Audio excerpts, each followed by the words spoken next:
আসসালামু আলাইকুম। আপনারা জানেন যে আমাদের এই মেশিনের মধ্যে আমরা 1500 প্লাস কোয়েল পাখির ডিম দিয়েছিলাম। আলহামদুলিল্লাহ যে আমাদের কোয়েল পাখির ডিমগুলো দুপুর থেকে ফুটা শুরু হয়েছে। তার জন্য আর কি রাত্রের মধ্যে আমরা বাচ্চাগুলো বের করে দিব, কারণ অতিরিক্ত বাচ্চা ফুটে গেছে যে আমরা মনে করছিলাম যে পরের দিন ফুটবে, কিন্তু রাত্রের মধ্যে আর কি ধরেন বাচ্চা সব ফুটে গেছে। তো আমরা রাত্রে আর কি বুডাটা তৈরি করব।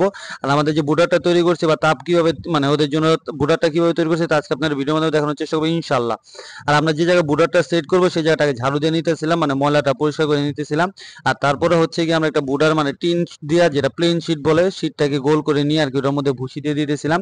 আর ভুসিটা আমরা সমান করে দেওয়ার পরে হচ্ছে আমরা পেপার দিয়ে দিলাম, কারণ পেপার দিলে হচ্ছে বাচ্চাগুলো হাঁটতে সুবিধা হয়।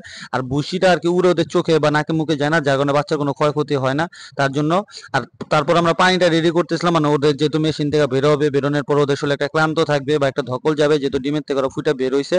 তার জন্য যে ওষুধগুলো প্রয়োজন আমরা সেই ওষুধগুলো দিয়ে পানিগুলো আগে দিয়ে দিতেছিলাম, যাতে ওরা আসার পরে যেহেতু উড়াউড়ি করবে তখন দিতে একটু কষ্ট হয়ে যাবে পাখিগুলার।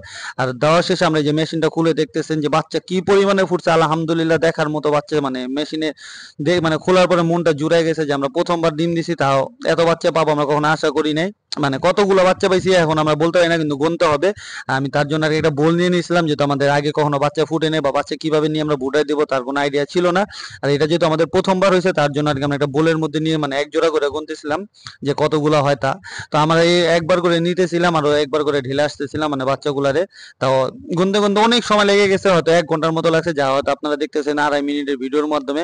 আর এই বাচ্চাগুলার বুটার তৈরি করতে বা ওদের জন্য যে সেট আপটা তৈরি করতে আমাদের অনেক সময় লাগছে বা অনেক কষ্ট হয়েছে। আর রাত্রে বেলায় পেশেন্ট আরো বেশি কষ্ট হয়ে গেছে। দিনের বেলা হলে যে কোনো জিনিস হাতের কাছে পাওয়া যায়, কিন্তু রাত করে তো হঠাৎ করে মানে লাইটও ছিল না, আমাদের লাইটগুলো দৌড়ায় আনতে হয়েছে বাজারে যায় আবার। আর মেশিনের ভিতরে ঢুকা বাচ্চাগুলো বের করতে গেতেছিলাম আর আমার মাথায় বাড়ি লাগতেছিল, যা অনেক খারাপ লাগতেছিল। আর বাচ্চাগুলো ছোটাছুটি করে এরকম করতেছিল, মানে এক এক জায়গায় দৌড়াদৌড়ি, এক কোনায় ভিতরে চলে মানে যত দূরে যাওয়া যায় যেতে চাইতেছিল। আর আমি ওইখান থেকে ধরে ধরে আনতেছিলাম।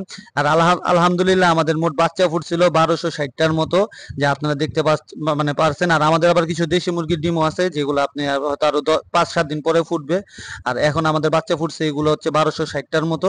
আর এই যে পরে বাচ্চাগুলো গণা শেষে আর বাকি যে ডিমগুলো ছিল আমরা ওইগুলো আবার স্যাটারে দিয়ে দিয়েছিলাম, যেখান থেকে কত পিস বাচ্চা ফুটে দেখা যাক আলহামদুলিল্লাহ। তো সবাই আমাদের ফার্মের জন্য দোয়া করবেন, আল্লাহ যাতে আমাদের ফার্মে বরকতময় দান করেন আর আমরা যাতে আমাদের ফার্মটা অনেক দূর নিয়ে যেতে পারি আপনাদের দোয়ায়। আসসালামু আলাইকুম।